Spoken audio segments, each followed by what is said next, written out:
美国智库认为，到2030年，中国海军将会列装5艘航母和60艘盾舰，这意味着什么？观众朋友、网友朋友，大家好，我是付天少。近日，美国大众力学网站发表了华盛顿特区的智库战略和预算评估中心的预测报告。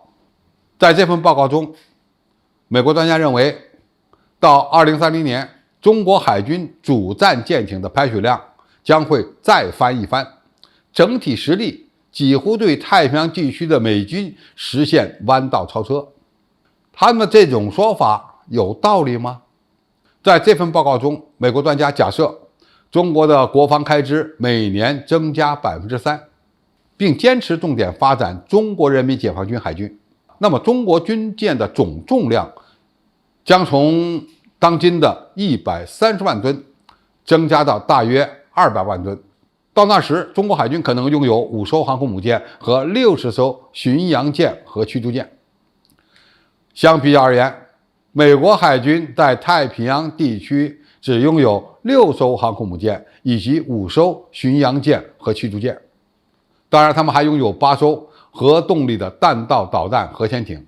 到那时，美国海军在全球的总吨位约为450万吨，但是在印太地区的海军舰艇排水量将落后于中国。这还没考虑到美国军舰处于严重老化的状态，许多军舰面临淘汰的情况。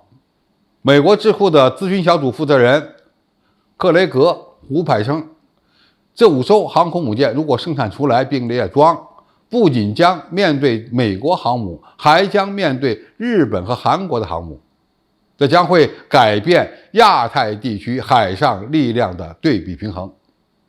日本正在将2艘直升机驱逐舰改装成能够携带 F-35B 的轻型航空母舰，而韩国则计划建造其有史以来的第1艘航空母舰。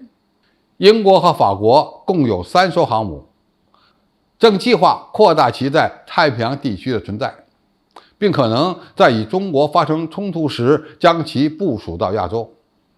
但是这些航母都无法与中国新锐的超级航母相抗衡。胡柏警告说，我们将错过正在改变亚太地区力量平衡的真正力量。面对解放军海军力量的发展壮大，美国海军却在走下坡路，不得不依靠其盟友的力量。然而，这些盟友的力量又是靠不住的。胡柏还指出，装备更多的航母将使中国人民解放军海军更具有可预测性。航母编队将承担远洋作战任务，留下更少的舰艇用于较低优先级的任务。中国航母战斗群的大量出现，将减少可用于独立巡航的中国水面舰艇的数量。美国拥有11艘航母，核心战力是维持其海上霸权。美国智库现在不清楚的是，中国将如何应用自己强大的航母作战力量。我们发展航母战斗群可能并不是以美国一较高下，而是基于以下几个原因。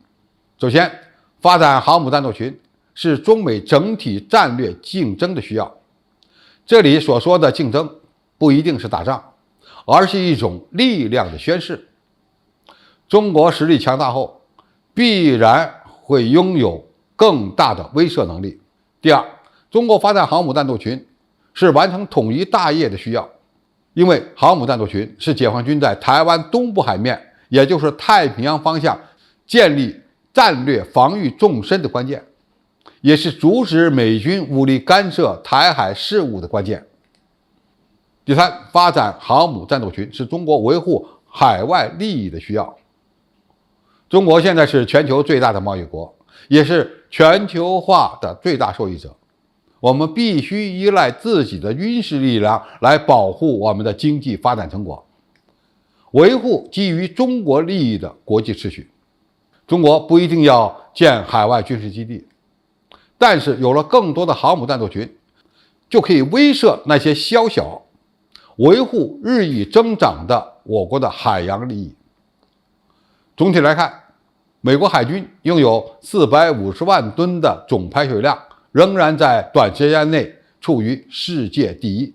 不过，中国根本就没有必要羡慕美国，因为美国海军是全球部署，而且呢，面临着舰艇老化和军费不够用的局面，甚至呢，其军队的纪律也发生了一系列的问题，在太平洋区域将难以再对中国海军形成优势。